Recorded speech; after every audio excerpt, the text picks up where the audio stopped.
L'année 1847 marqua la Louisiane d'une manière que personne n'aurait pu anticiper. Dans la paroisse de Saint-Charles, au cœur des plantations de coton qui s'étendaient à perte de vue, une femme s'apprêtait à défier toutes les conventions de son époque. Cette femme, c'était Céleste Beaumont, veuve depuis 3 ans, propriétaire de l'une des plus grandes plantations de la région.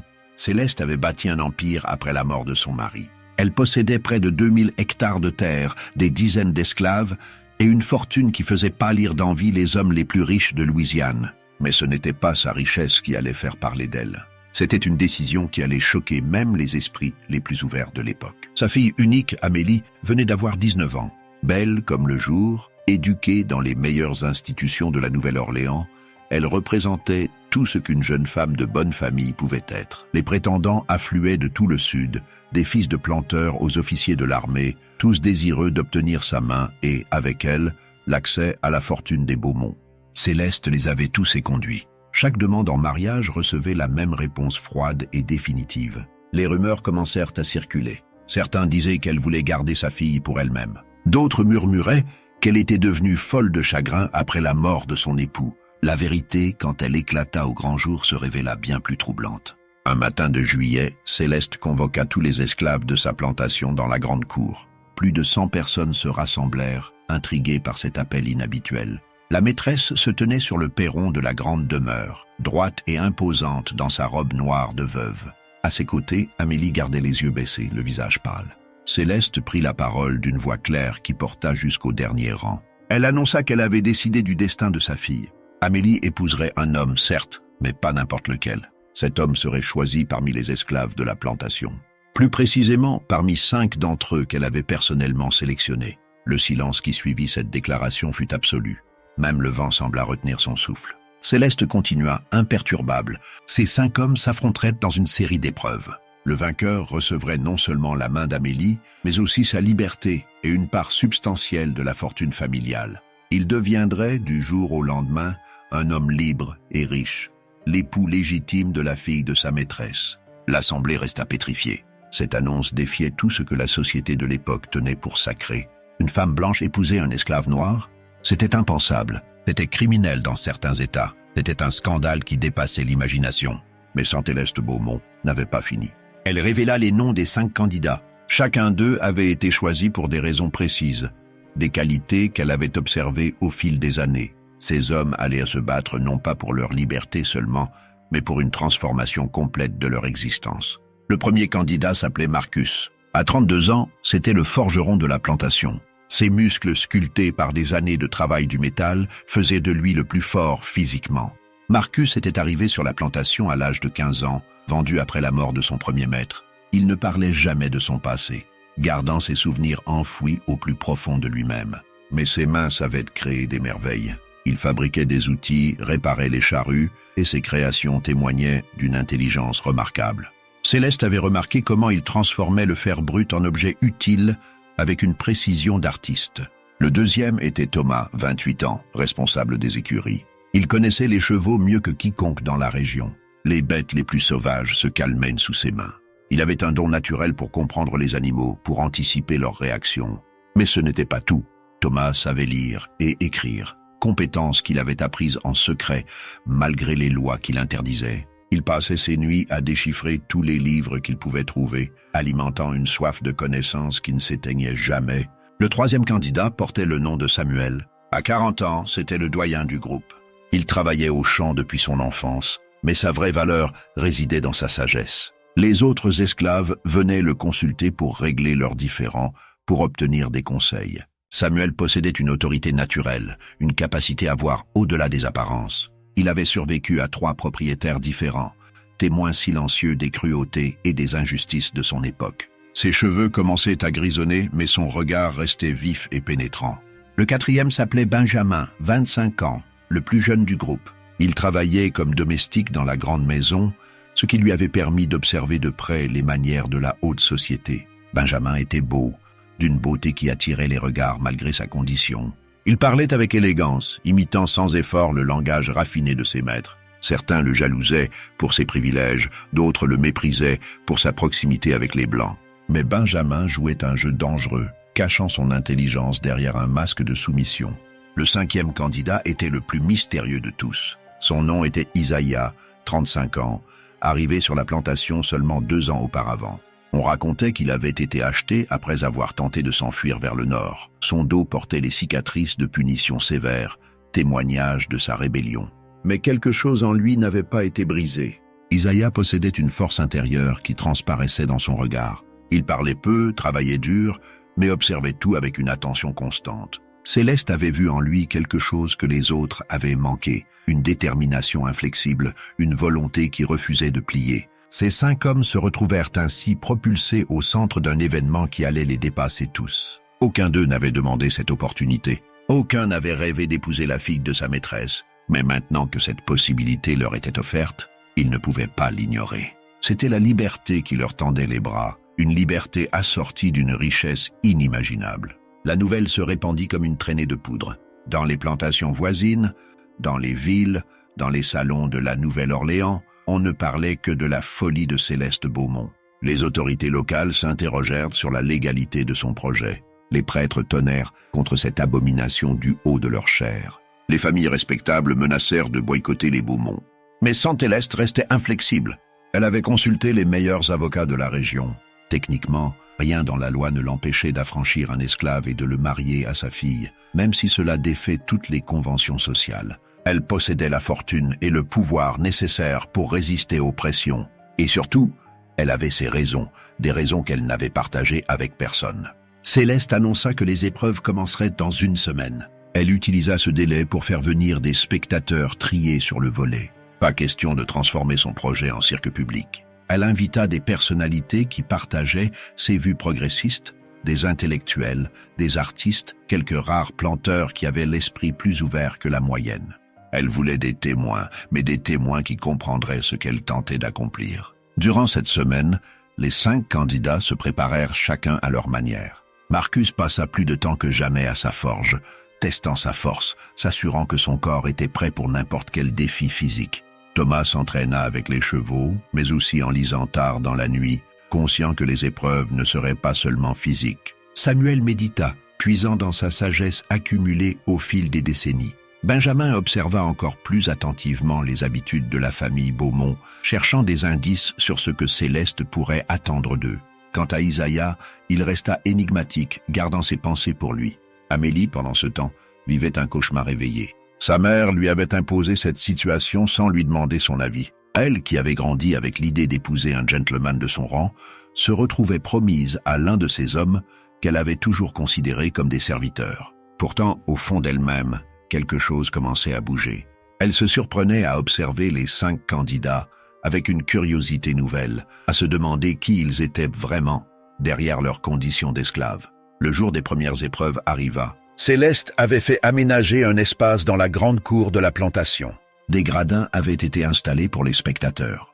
L'atmosphère était étrange, mélange de tension et d'excitation morbide. Certains invités étaient venus voir un spectacle, d'autres espéraient assister à un tournant historique. Céleste prit place au centre des gradins, Amélie à sa droite. Elle se leva et expliqua les règles. Il y aurait 5 épreuves au total réparties sur plusieurs jours. Chaque épreuve testerait un aspect différent de la personnalité des candidats, la force physique, l'intelligence, le courage, la sensibilité et enfin quelque chose qu'elle appelait la vision. Les candidats seraient jugés non seulement sur leur performance, mais sur la manière dont ils accompliraient chaque tâche. La première épreuve était physique, mais pas de la manière attendue. Céleste ne voulait pas un simple concours de force brute. Elle avait fait construire un parcours d'obstacles complexes, nécessitant autant d'agilité que de puissance. Les candidats devaient escalader des murs, traverser des poutres étroites, soulever des charges lourdes, et finalement résoudre un puzzle mécanique pour ouvrir la porte d'arrivée. Marcus partit favori et il ne déçut pas. Sa force lui permit de franchir les obstacles les plus difficiles avec une facilité déconcertante. Mais quand il arriva au puzzle mécanique, il se retrouva bloqué. Ses mains habituées au travail du métal ne parvenaient pas à saisir la logique du mécanisme. Il perdit de précieuses minutes, laissant Thomas le rattraper. Thomas aborda le parcours différemment. Il observa d'abord l'ensemble des obstacles, cherchant le chemin le plus efficace. Sa connaissance des chevaux lui avait appris la patience et la stratégie. Il ne cherchait pas à impressionner par la force, mais par l'intelligence. Quand il arriva au puzzle, il le résolut en quelques secondes, comprenant immédiatement le principe. Il franchit la ligne d'arrivée en premier. Samuel termina troisième, non par manque de capacité, mais parce qu'il avait pris son temps. Il avança avec une dignité qui impressionna les spectateurs. Chaque mouvement était calculé, réfléchi. Il ne cherchait pas la victoire à tout prix, mais voulait montrer qu'il pouvait accomplir la tâche avec honneur. Benjamin surprit tout le monde en terminant deuxième. Sa vie de domestique ne l'avait pas préparé aux efforts physiques intenses, mais il compensa par son intelligence et sa détermination. Il chuta plusieurs fois, se releva toujours et ne perdit jamais de vue l'objectif. Isaiah ferma la marche, mais d'une manière qui marqua les esprits. Il accomplit chaque obstacle avec une intensité presque sauvage, comme s'il se battait contre des démons invisibles. Les cicatrices sur son dos semblaient brûler à chaque effort. Quand il franchit enfin la ligne d'arrivée, le dernier, il tomba à genoux, épuisé mais triomphant d'avoir terminé. Céleste ne révéla pas immédiatement les scores. Elle expliqua que chaque épreuve serait évaluée globalement en tenant compte de multiples facteurs. Ce n'était pas simplement une question de qui arrivait premier, mais de comment chacun avait abordé le défi. 2 jours plus tard, la deuxième épreuve eut lieu. Cette fois, il s'agissait d'un test d'intelligence pure. Céleste avait préparé une série de problèmes complexes, des énigmes mathématiques, des questions de logique, des analyses de situations hypothétiques. Elle avait aussi inclus des questions plus philosophiques, testant la capacité de réflexion abstraite. Les candidats furent installés à des tables séparées, chacun recevant les mêmes questions sur papier. Ils avaient 3 heures pour compléter l'examen. Les spectateurs attendaient dans le silence, conscients qu'ils assistaient à quelque chose d'unique. Jamais des esclaves n'avaient été soumis à un tel test intellectuel en public. Thomas était clairement avantagé. Ses années de lecture clandestine lui avaient donné des outils que les autres ne possédaient pas. Il attaqua les problèmes avec méthodologie, commençant par les plus faciles, avant de s'attaquer aux plus complexes. Ses réponses étaient structurées, argumentées, montrant non seulement de l'intelligence mais aussi de l'éducation. Benjamin le suivait de près. Son expérience dans la grande maison lui avait permis d'écouter les conversations des maîtres, d'absorber des connaissances de manière indirecte. Il avait développé une intuition pour comprendre les mécanismes de pensée de la classe dominante. Ses réponses étaient différentes de celles de Thomas, plus pragmatiques, ancrées dans l'observation de la réalité sociale. Samuel aborda l'épreuve avec sa sagesse caractéristique. Il ne possédait pas l'éducation formelle de Thomas, mais 40 ans de vie lui avaient enseigné des vérités que les livres ne contenaient pas. Ses réponses aux questions philosophiques étaient particulièrement remarquables, révélant une profondeur de réflexion qui surprit même Céleste. Marcus souffrit durant cette épreuve. L'intelligence de ses mains ne se traduisait pas facilement sur le papier. Il peinait avec les mots, les concepts abstraits lui échappaient, mais il ne abandonna pas. Il répondit du mieux qu'il put, avec une honnêteté brute qui avait sa propre valeur.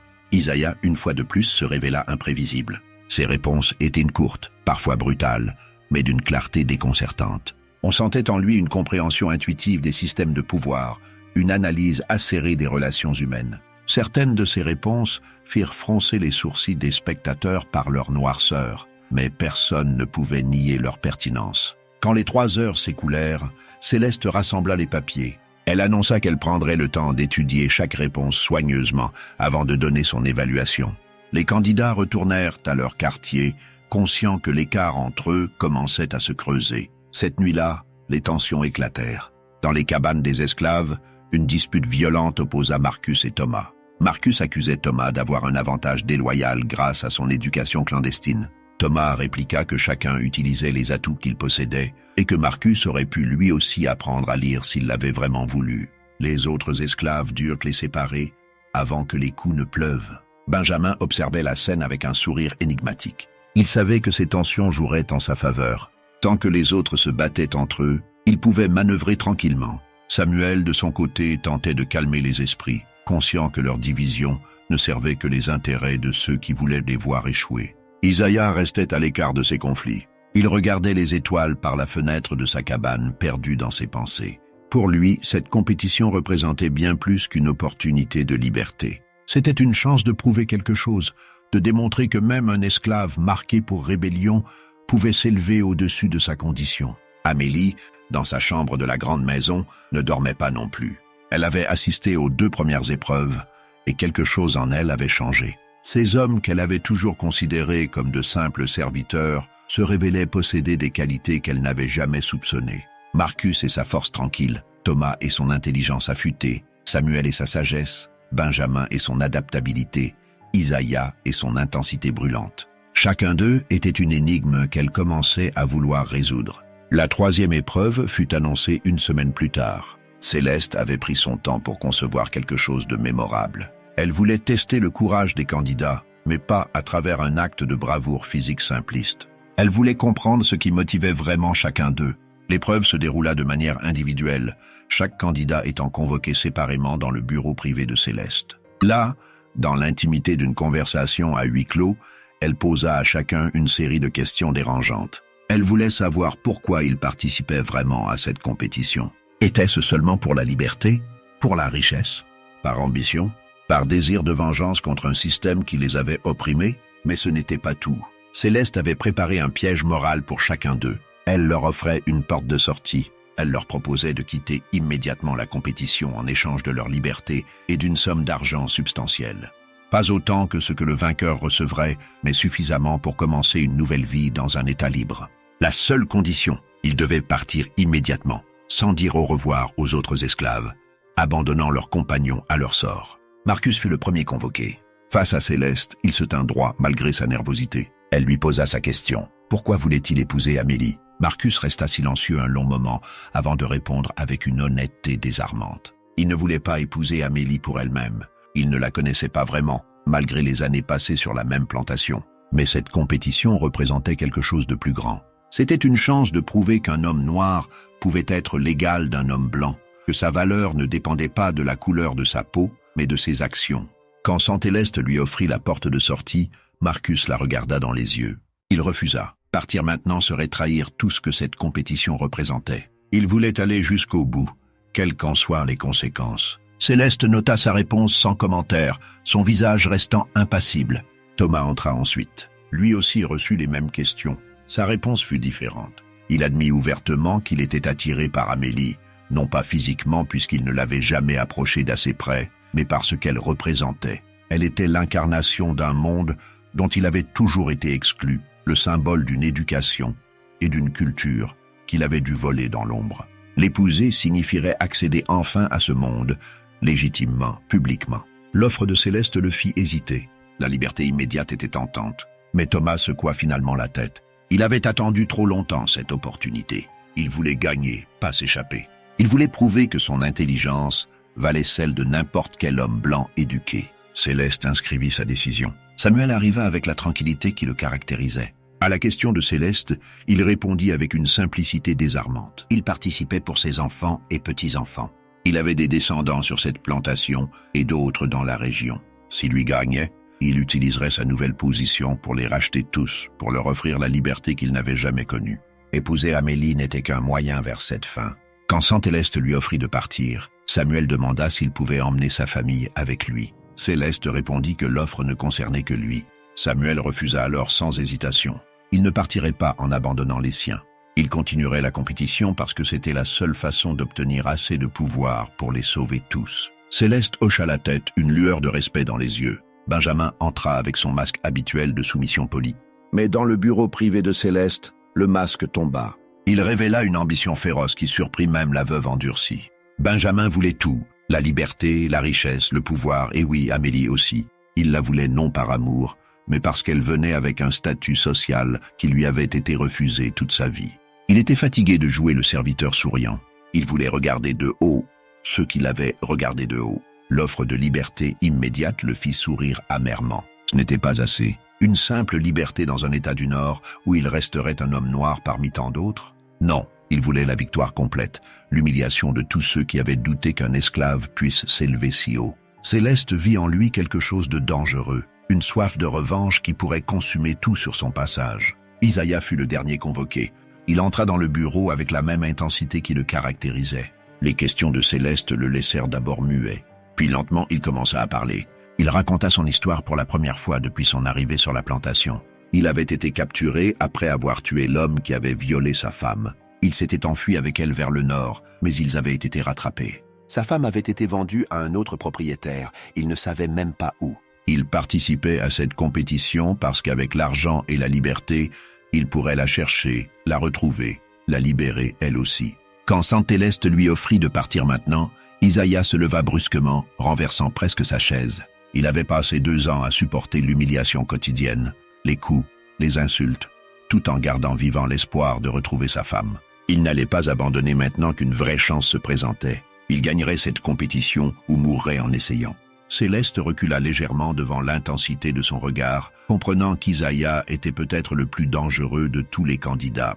Cette épreuve ne comportait pas de vainqueur ou de perdant évident. Céleste expliqua aux spectateurs que chaque candidat avait passé le test du courage, mais de manière différente. Elle ne révéla pas les détails de leur conversation privée, mais il était clair que quelque chose avait changé dans sa perception de chacun d'eux. La 4e épreuve fut la plus troublante de toutes. Céleste annonça qu'elle testerait la sensibilité des candidats, leur capacité à comprendre et à exprimer des émotions. Cette épreuve choqua particulièrement les spectateurs conservateurs. Pourquoi une telle qualité serait-elle importante? N'était-ce pas une caractéristique féminine, inappropriée pour des hommes censés montrer leur force? Mais Céleste avait ses raisons. Elle voulait un homme capable de voir sa fille comme un être humain à part entière, pas seulement comme un trophée ou un moyen d'accéder à la richesse. Elle voulait quelqu'un qui pourrait aimer Amélie pour elle-même, qui comprendrait ses peurs et ses espoirs. L'épreuve prit une forme inattendue. Céleste demanda à chaque candidat de passer une journée entière avec Amélie, sous surveillance bien sûr, mais dans un cadre plus intime que les épreuves publiques précédentes. Ils devaient simplement parler, apprendre à se connaître, découvrir qui se cachait derrière le masque de leurs conditions respectives. Amélie accepta cette épreuve avec des sentiments mitigés. Une partie d'elle était terrifiée à l'idée de passer du temps seule avec ces hommes qu'elle connaissait à peine. Mais une autre partie, celle qui avait commencé à s'éveiller durant les épreuves précédentes, était curieuse de découvrir qui ils étaient vraiment. Marcus fut le premier à avoir sa journée avec Amélie. Ils se promenèrent dans les jardins de la plantation, accompagnés à distance par un chaperon. Au début, le silence était pesant. Marcus ne savait pas comment parler à une jeune femme de la haute société. Mais Amélie, surprenant elle-même, brisa la glace en lui posant des questions sur son travail de forgeron. Marcus s'anima alors, décrivant avec passion comment il transformait le métal, comment il sentait la chaleur du feu sur sa peau, comment chaque pièce qu'il créait avait son propre caractère. Amélie découvrit un homme sensible malgré son apparence imposante. Marcus lui parla de la beauté qu'il voyait dans les formes du métal fondu, des motifs qu'il gravait secrètement sur ses créations, des rêves qu'il avait eus enfant, avant que la réalité de sa condition ne les écrase. Il admit qu'il ne savait pas s'il pourrait aimer Amélie comme un mari devrait aimer sa femme, mais qu'il la respecterait toujours, qu'il la protégerait de toute son âme. La journée avec Thomas fut complètement différente. Thomas approcha Amélie avec une curiosité intellectuelle qui la fascina. Il lui posa des questions sur son éducation, ses lectures préférées, ses opinions sur le monde. Ils discutèrent de philosophie, de littérature, d'art. Thomas révéla l'étendue de sa culture autodidacte, citant des auteurs qu'Amélie avait étudiés, proposant des interprétations qui la surprenaient par leur originalité. Amélie se rendit compte qu'elle parlait à un égal intellectuel, peut-être même à un supérieur. Thomas possédait une vivacité d'esprit qui compensait ses lacunes formelles en éducation. Il la fit rire avec ses observations sur les hypocrisies de la haute société, observations d'autant plus percutantes qu'elles venaient de quelqu'un qui avait observé ce monde depuis les coulisses. À la fin de la journée, Amélie ressentait un respect profond pour cet homme qui avait réussi à s'éduquer malgré toutes les barrières dressées contre lui. Samuel aborda sa journée avec Amélie comme un grand-père bienveillant. Il l'emmena voir les champs de coton où il avait travaillé toute sa vie. Il lui raconta l'histoire de la plantation, les générations d'esclaves qui avaient sué et saigné sur cette terre. Il ne cherchait pas à la culpabiliser, mais voulait qu'elle comprenne le poids de l'héritage qu'elle portait. Amélie fut touchée par la gentillesse de Samuel, par sa sagesse tranquille. Il lui parla de sa propre fille, morte jeune d'une fièvre que le médecin avait refusé de soigner parce qu'elle n'était qu'une esclave. Il lui parla de l'amour qu'il avait porté à sa femme, vendue à un autre propriétaire il y a de cela 20 ans. Il admit qu'il ne pourrait jamais voir Amélie comme sa femme, dans le sens romantique, leur différence d'âge rendant cela absurde, mais qu'il pourrait être pour elle un partenaire loyal, un protecteur sage, quelqu'un qui utiliserait la richesse et le pouvoir pour faire le bien. La journée avec Benjamin fut la plus troublante. Benjamin savait comment charmer, comment séduire avec des mots. Il utilisa toutes les techniques qu'il avait observées chez les gentlemen qui avaient courtisé Amélie. Il la complimenta avec subtilité, fit preuve d'esprit, démontra une compréhension intuitive de ce qu'elle voulait entendre. Amélie se sentait attirée malgré elle, consciente qu'elle était manipulée mais incapable de résister complètement au charme de Benjamin. Pourtant, par moments, le masque glissait. Amélie entrevoyait alors la colère qui brûlait sous la surface, l'ambition sans limite, le calcul froid. Benjamin voulait la séduire, certes, mais pas par amour. Il jouait un jeu, et Amélie n'était qu'un pion, certes le plus important, mais un pion quand même. À la fin de la journée, Amélie se sentait confuse, attirée et repoussée à la fois par cet homme complexe et dangereux. Isaiah fut le dernier. Amélie redoutait cette journée plus que les autres. Isaiah l'intimidait avec son intensité, ses silences lourds, ses cicatrices visibles. Mais quand ils se retrouvèrent seuls, Isaiah ne chercha pas à l'impressionner ou à la charmer. Il s'assit simplement et lui parla de sa femme, de l'amour qu'il avait pour elle, de la douleur de leur séparation. Amélie fut bouleversée par la vulnérabilité d'Isaiah. Cet homme qui semblait si dur, si imperméable, se révélait capable d'un amour profond et durable. Isaiah lui dit quelque chose qui la marqua. « Je ne peux pas vous promettre de vous aimer, mademoiselle. Mon cœur appartient à une autre, et cela ne changera jamais. Mais je peux vous promettre de vous respecter, de vous traiter avec l'honneur que vous méritez, et de construire avec vous une vie basée sur le respect mutuel, plutôt que sur un amour mensonger. » Cette honnêteté brute toucha Amélie plus profondément que tous les compliments de Benjamin. Isaiah ne lui mentait pas, ne jouait pas de jeu. Il posait les cartes sur la table, lui offrant un partenariat honnête plutôt qu'une romance factice. Amélie se surprit à admirer cette intégrité, même si elle savait que ne jamais être aimée par son mari serait une forme de torture quotidienne. À la fin de ces 5 journées, Amélie était plus confuse que jamais. Chaque candidat avait révélé des qualités qui la touchaient différemment. Marcus et sa force douce, Thomas et son intelligence brillante, Samuel et sa sagesse apaisante, Benjamin et son charme dangereux, Isaiah et son honnêteté brutale. Comment choisir entre eux? Comment sa mère pourrait-elle choisir? Céleste, de son côté, observait tout avec une attention minutieuse. Elle voyait comment sa fille réagissait à chaque candidat, quels sentiments naissaient en elle. Et elle voyait aussi comment chaque homme traitait Amélie, avec quel respect ou quelle manipulation. Cette épreuve lui révélait des aspects des personnalités que les 3 premières n'avaient pas pu montrer. Plusieurs semaines s'étaient écoulées depuis le début de la compétition. La tension sur la plantation était palpable. Les autres esclaves observaient les 5 candidats avec un mélange d'envie, de respect et de ressentiment. Certains les voyaient comme des traîtres cherchant à s'élever en abandonnant leur communauté. D'autres les voyaient comme des héros, des pionniers ouvrant une voie vers la liberté. Les spectateurs invités par Céleste étaient toujours présents, mais leur nombre avait diminué. Certains étaient repartis, scandalisés par ce qu'ils considéraient comme une mascarade blasphématoire. D'autres restaient, fascinés malgré leur réserve morale, incapables de détourner le regard de ce spectacle sans précédent. Céleste annonça enfin la 5e et dernière épreuve. Elle l'avait appelée l'épreuve de la vision, et personne ne comprenait exactement ce que cela signifiait. Le jour dit, elle rassembla les 5 candidats dans le salon principal de la grande maison, un lieu où aucun d'eux n'avait jamais été autorisé auparavant. Céleste prit la parole avec une gravité inhabituelle. Elle expliqua que cette dernière épreuve était différente de toutes les autres. Il ne s'agissait pas de compétition physique ou intellectuelle. Il s'agissait de montrer une vision de l'avenir, de démontrer ce que chacun ferait s'il gagnait la compétition. Elle leur donna une semaine pour préparer une présentation. Ils devaient expliquer comment ils utiliseraient leur liberté, leur richesse et leur nouvelle position sociale. Elle voulait savoir quel genre d'homme ils deviendraient une fois libérés des chaînes de l'esclavage.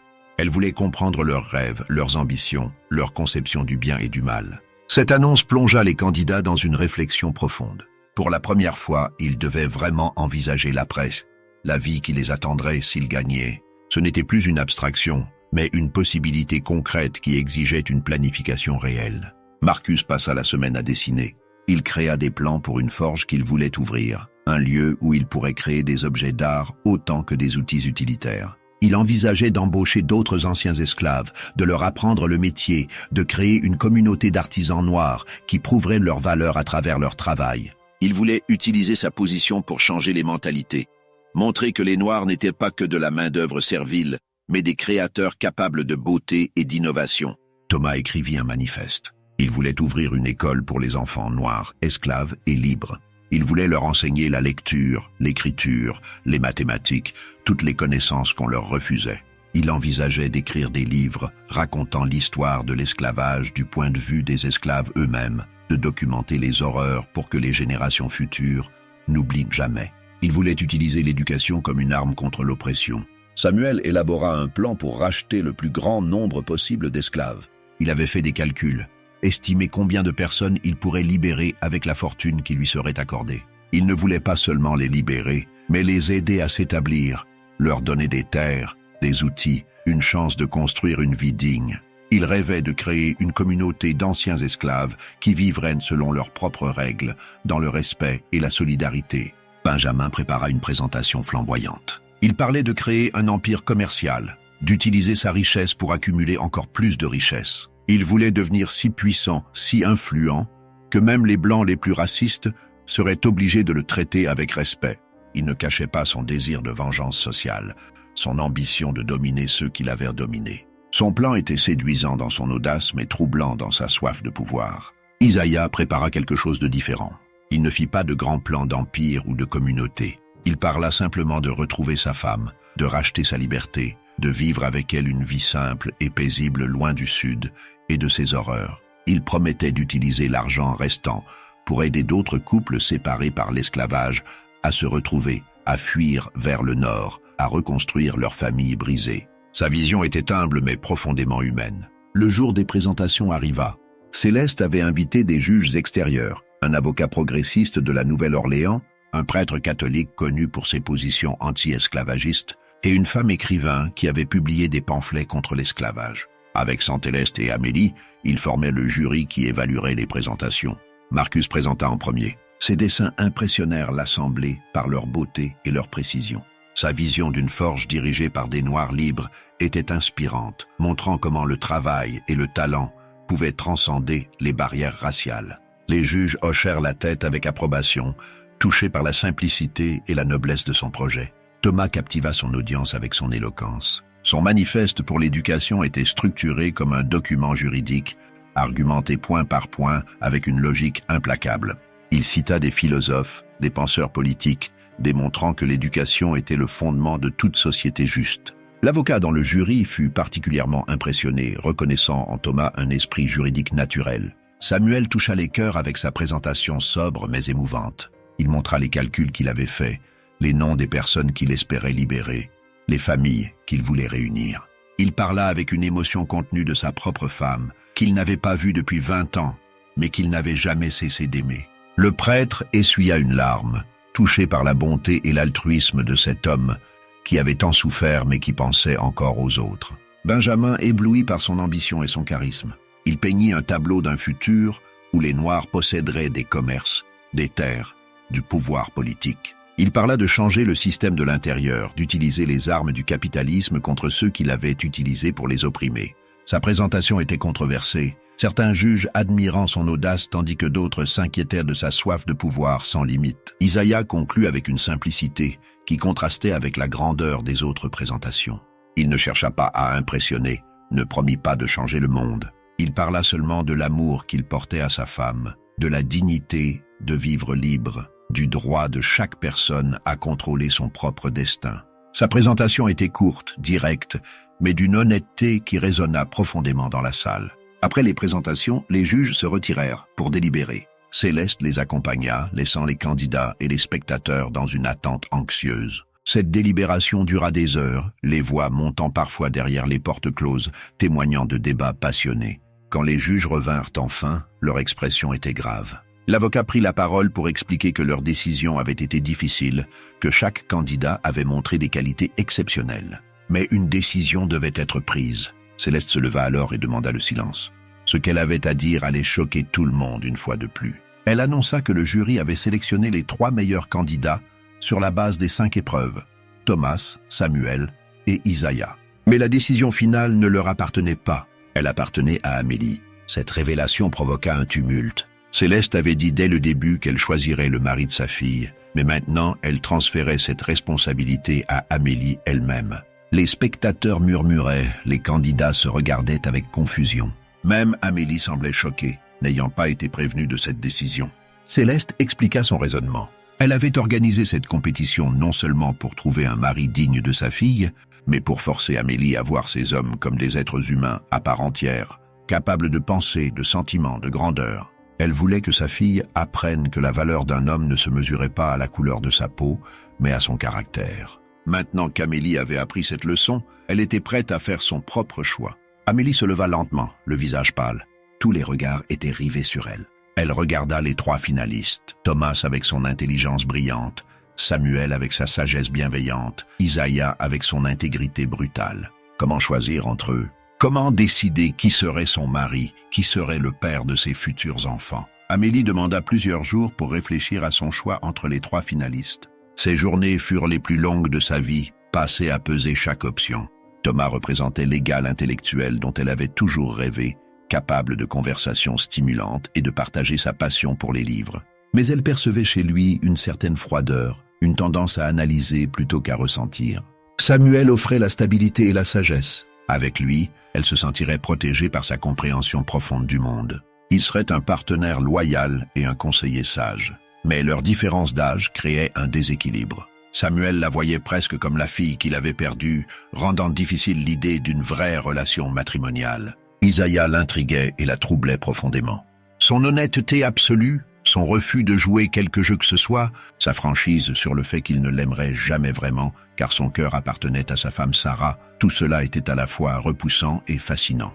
Amélie chercha conseil auprès de sa mère. Céleste révéla enfin ses motivations profondes. Son défunt mari avait été cruel en privé malgré ses apparences de gentleman. Il l'avait battue, traitée comme sa propriété, et avait abusé des femmes esclaves. Sa mort avait été une libération. Céleste avait alors compris que le statut social et la couleur de peau ne garantissaient ni la bonté ni le caractère. Cette compétition était un acte révolutionnaire déguisé, un moyen de forcer le monde à reconnaître qu'un homme devait être jugé sur son caractère, non sur sa naissance. Le jour de la décision, toute la plantation se rassembla. Amélie annonça qu'elle choisissait Isaiah. Cette décision surprit tout le monde, y compris Isaiah lui-même. Amélie expliqua qu'elle l'avait choisi parce qu'il était le seul à ne pas lui avoir menti, le seul à ne pas avoir essayé de la séduire avec de belles promesses. Elle préférait construire une vie basée sur l'honnêteté mutuelle, plutôt que sur l'illusion de l'amour romantique. Elle proposa quelque chose d'extraordinaire, un mariage de convenance uniquement. Isaiah utiliserait la richesse et le statut pour retrouver sa femme Sarah. Une fois qu'il l'aurait trouvée et libérée, Amélie lui accorderait le divorce. En attendant, ils vivraient comme partenaires d'affaires plutôt que comme mari et femme. Isaiah accepta avec un profond respect, promettant de traiter Amélie avec honneur. Les 4 autres candidats reçurent leur liberté et une somme d'argent substantielle. Marcus décida de rester pour ouvrir sa forge. Thomas partit vers le nord pour créer son école. Samuel resta pour racheter sa famille. Benjamin disparut sans laisser de traces. Les 2 semaines suivantes furent chaotiques. Les autorités tentèrent d'empêcher le mariage, mais les avocats de Céleste avaient bien travaillé. Des menaces arrivèrent, promettant violence et vengeance. Le jour du mariage fut étrange, célébré dans l'intimité par un prêtre courageux défiant les ordres de son évêque. Isaiah portait un costume élégant, Amélie une robe simple. Les vœux furent échangés dans un silence pesant. La réception mélangea blancs et noirs pour la première fois, préfigurant un futur meilleur. Marcus offrit un cadeau symbolique, 2 anneaux de fer entrelacés, représentant l'union de leur destin. Les conséquences sociales furent brutales. Les Beaumont furent ostracisés, boycottés par la haute société, mais Amélie ne souffrait pas de cet isolement, ayant trouvé une nouvelle communauté parmi les anciens esclaves. Dès le lendemain, Isaiah commença sa quête pour retrouver Sarah. Amélie l'accompagnait souvent, découvrant l'horreur de la séparation forcée des familles. Elle voyait des enfants arrachés à leur mère, des couples brisés, renforçant sa conviction que sa mère avait eu raison de défier le système. Après 6 mois, ils trouvèrent Sarah dans le Mississippi. La négociation fut difficile avec le propriétaire cupide, mais Amélie intervint avec une habileté surprenante, utilisant sa position sociale pour faire baisser le prix. Quand Sarah et Isaiah se retrouvèrent, leur étreinte passionnée fit monter les larmes aux yeux d'Amélie. C'était l'amour véritable qui survit à toutes les épreuves. De retour en Louisiane, Isaiah demanda le divorce, mais proposa aussi de rester impliqué dans la plantation. Il suggéra de la transformer en coopérative où les travailleurs seraient salariés et posséderaient une part des bénéfices. Amélie accepta et insista pour qu'Isaiah garde sa fortune. Les années suivantes furent tumultueuses. La plantation Beaumont devint un lieu d'expérimentation sociale unique et un refuge pour esclaves fugitifs. D'autres plantations observaient avec hostilité, tentant même des sabotages. Mais sans Céleste, Amélie, Isaiah et Sarah tinrent bon. Marcus devint un maître forgeron respecté, créant des œuvres d'art exposées jusqu'à la Nouvelle-Orléans.